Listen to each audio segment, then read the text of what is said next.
أعوذ بالله من الشيطان الرجيم. بسم الله الرحمن الرحيم. إن الله وملائكته يصلون على النبي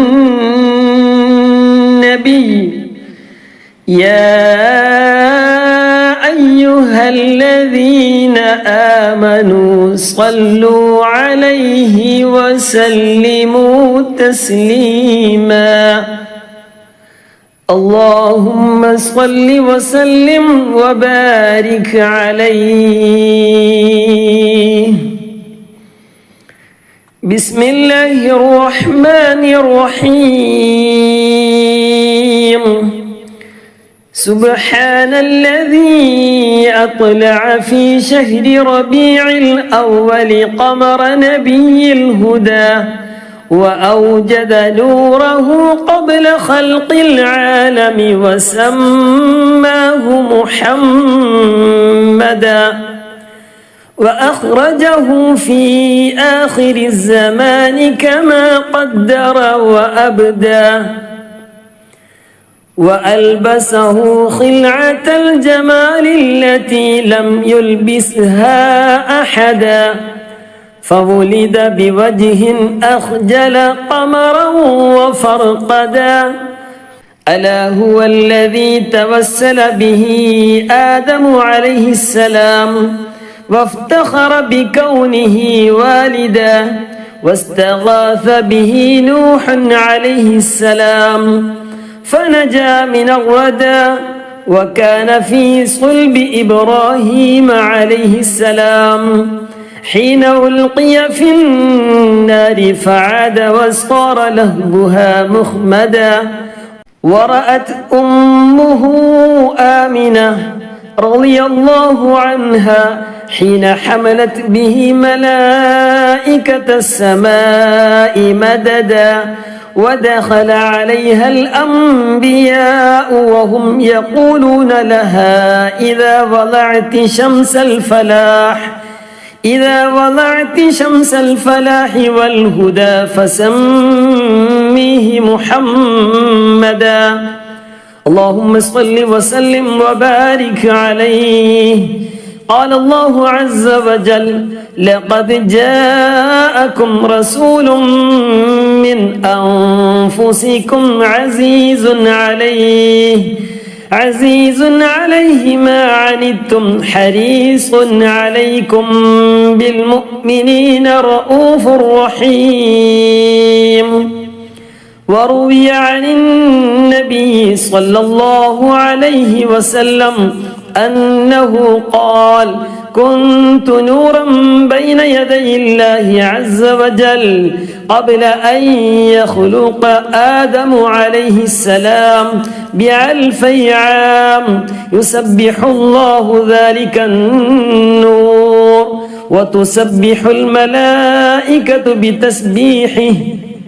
فلما خلق الله تعالى آدم عليه السلام ألقى ذلك النور في طينته فأهبطني الله في صلب آدم عليه السلام إلى الأرض وجعلني في السفينة في صلب نوح عليه السلام وجعلني في صلب الخليل إبراهيم عليه السلام حين قذف به في النار.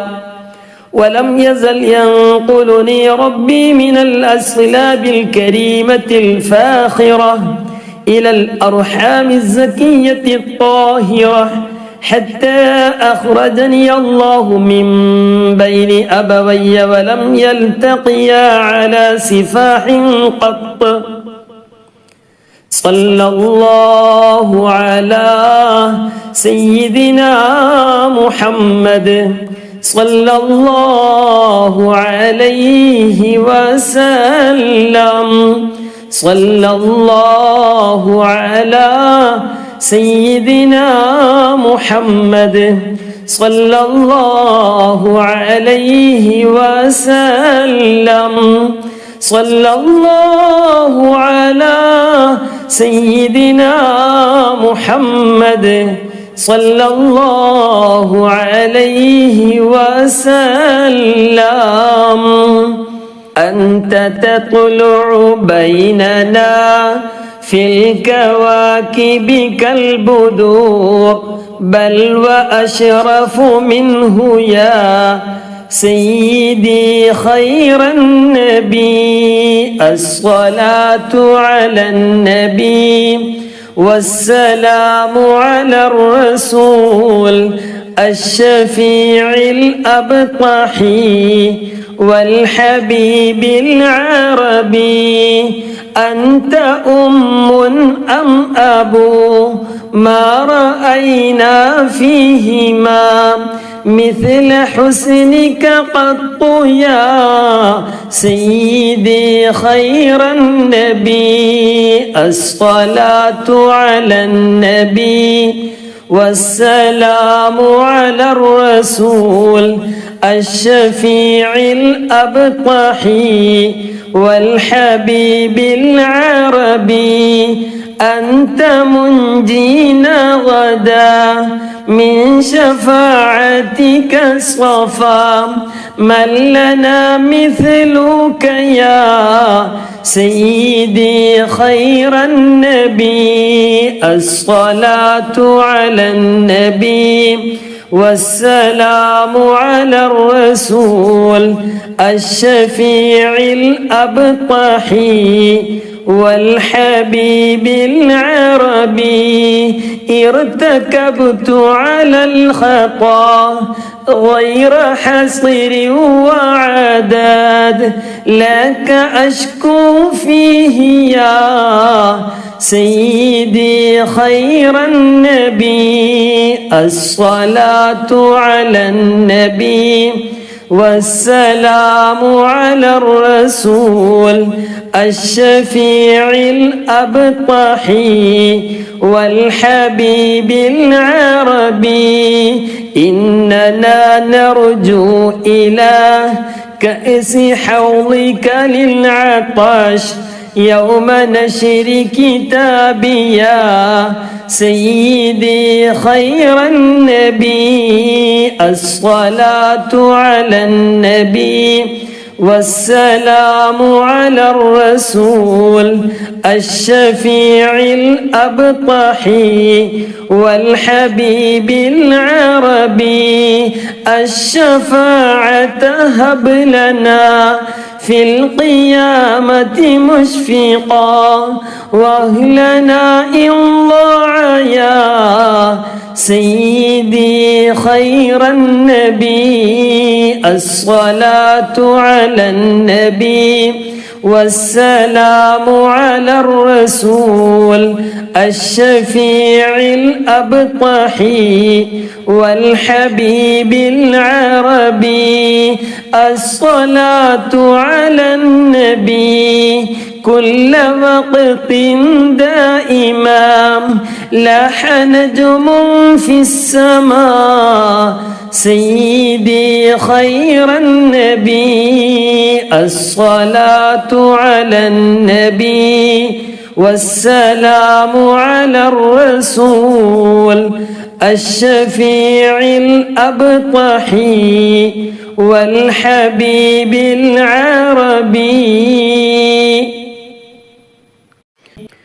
روى كعب الأحبار رضي الله عنه لما أراد الله تعالى إظهار النور المخزون وإبراز الجوهر المكنون من عبد الله إلى بطن آمنة رضي الله عنهما أطهر فتاة في العرب، وذلك في ليلة الجمعة من شهر رجب،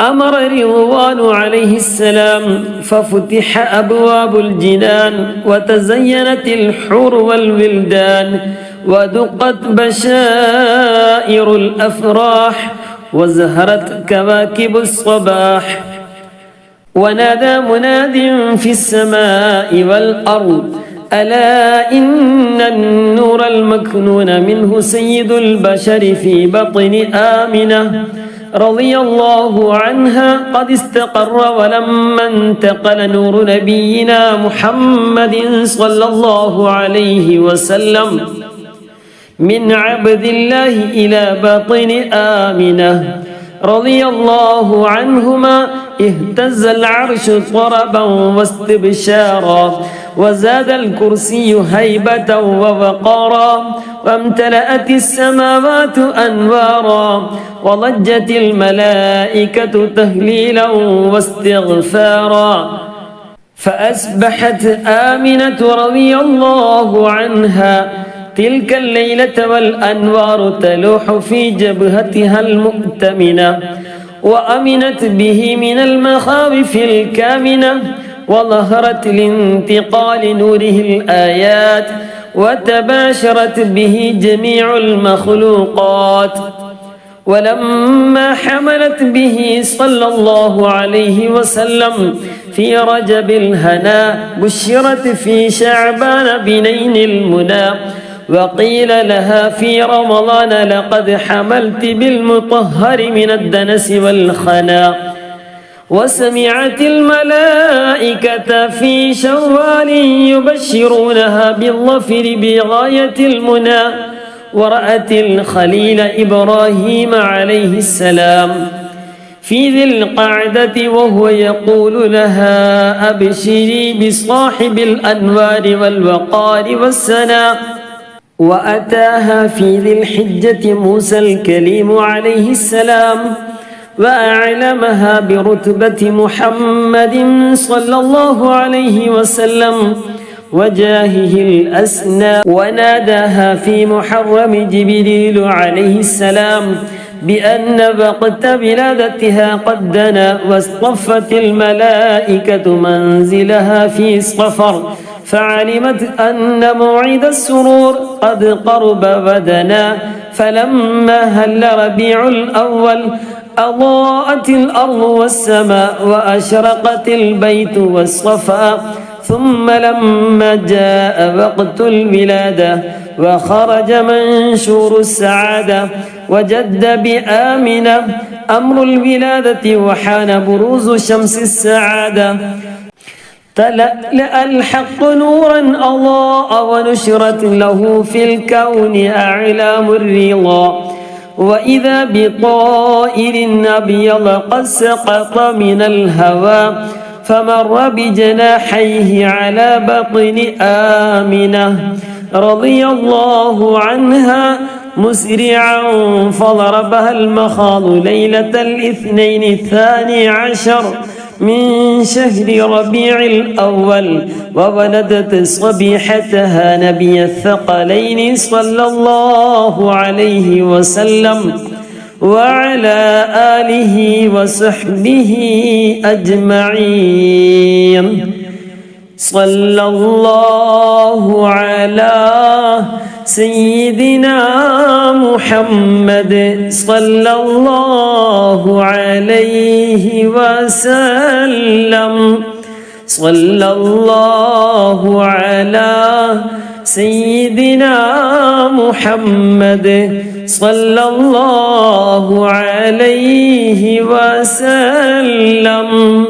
صلى الله على سيدنا محمد صلى الله عليه وسلم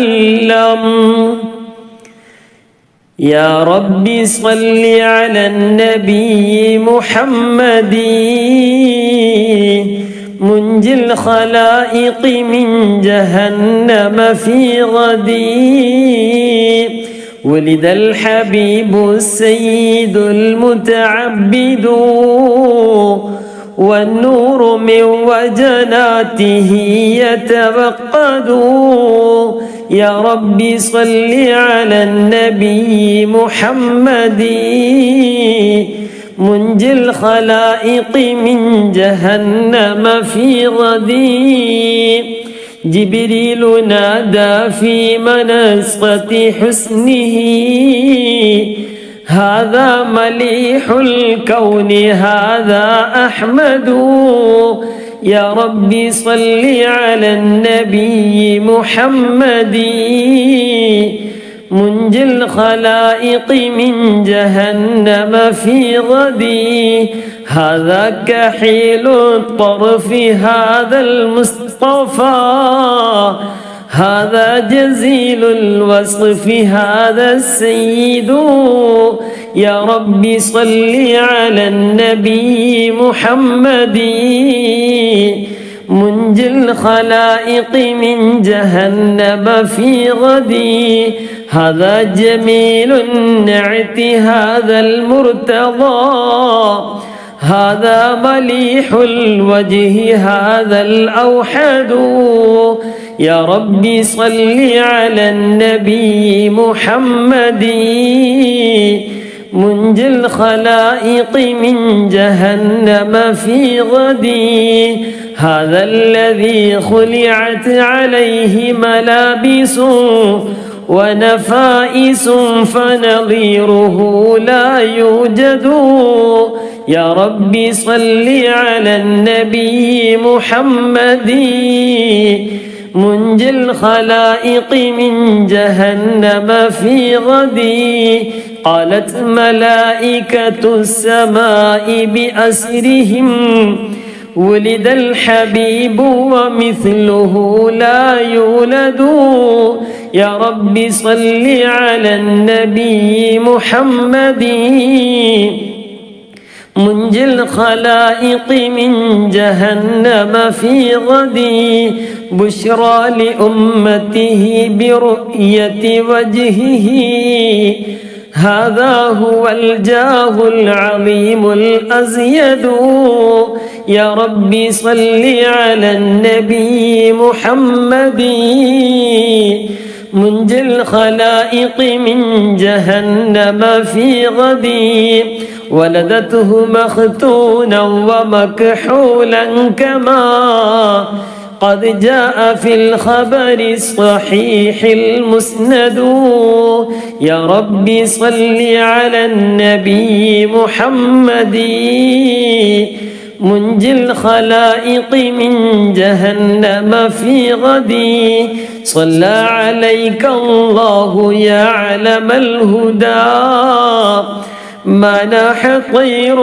في الغصون يغرد يا ربي صل على النبي محمد منجي الخلائق من جهنم في غدي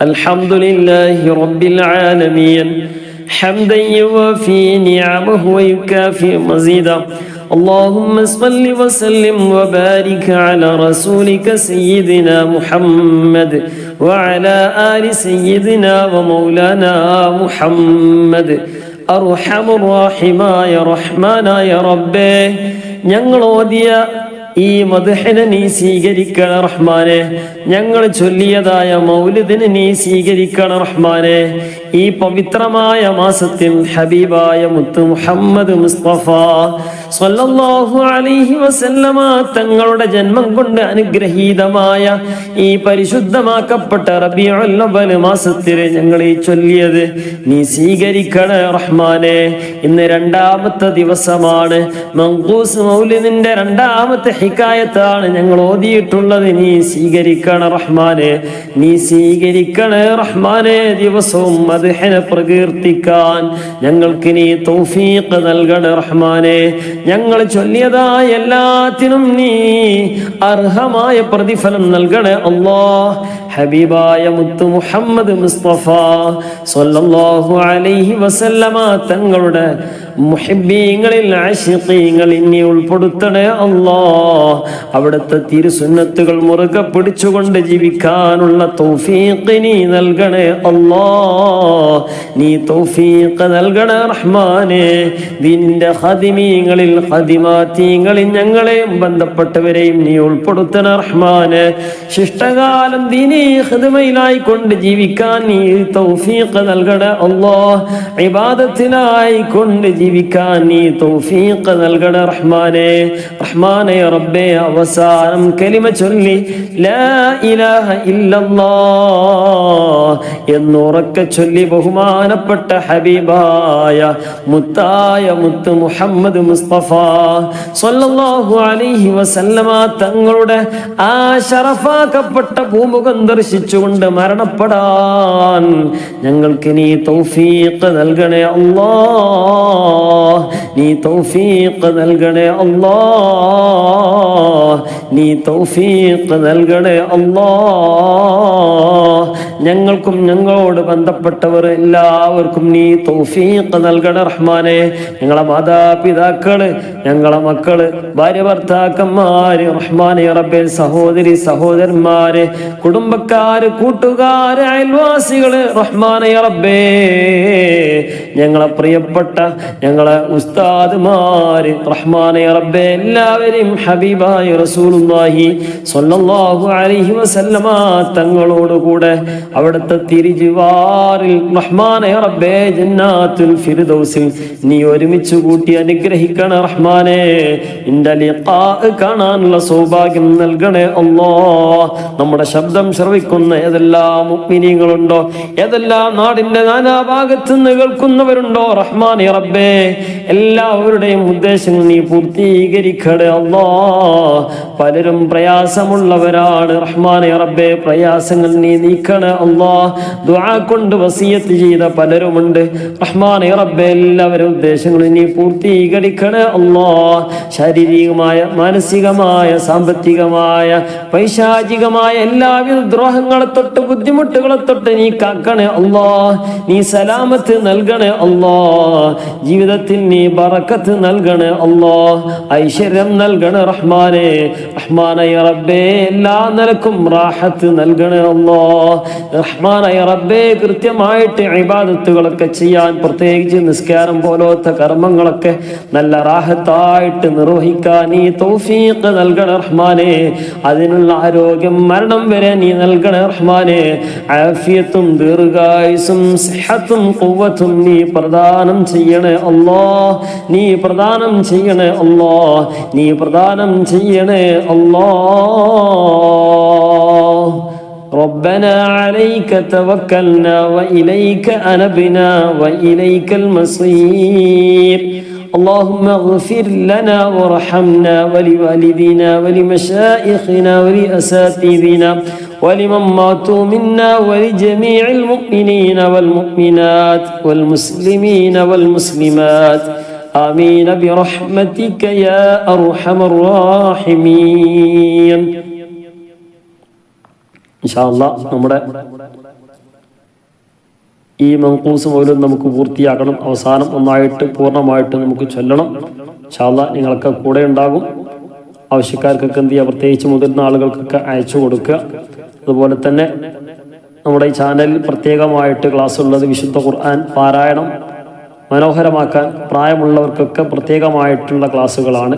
മുതിർന്ന ആളുകൾക്കൊക്കെ ചാനൽ പരിശോധിക്കുക. അതുപോലെ തന്നെ ഖത്മുൽ ഖുർആനൊക്കെ വിശദമായിട്ട് പഠിക്കാൻ പറ്റിയ ഖത്മുൽ ഖുർആന്റെ ക്ലാസ്സുകളാണ്. പാരായണം വളരെ മനോഹരമാക്കാൻ ഏത് അക്ഷരം അറിയുന്ന ഒരാൾക്കും നമുക്ക് വളരെ മനോഹരമായിട്ട് പാരായണം ചെയ്യാൻ കഴിയുന്ന രൂപത്തിലുള്ള ക്ലാസ്സുകളുണ്ട്. താഴെ നമ്പറിലൊക്കെ എന്ത് ചെയ്യുക, വാട്സപ്പ് ചെയ്താൽ നിങ്ങൾ ആ ഗ്രൂപ്പിലേക്ക് ചേർക്കുകയും അതുപോലെ തന്നെ ഖത്മുൽ ഖുർആന്റെ തുടക്കം മുതലുള്ള ക്ലാസ്സുകളൊക്കെ ലഭ്യമാവുകയും ചെയ്യും. സ്ത്രീകൾക്കും പുരുഷന്മാർക്കും വ്യത്യസ്ത ഗ്രൂപ്പുകളുണ്ട്. താല്പര്യമുള്ളവരൊക്കെ എന്ത് ചെയ്യുക, ജോയിൻ ചെയ്യുക. നമ്മുടെ ചാനൽ ആദ്യമായിട്ട് കാണുന്നവരൊക്കെ എന്ത് ചെയ്യുക, ഒന്ന് ഫോളോ ചെയ്യുക.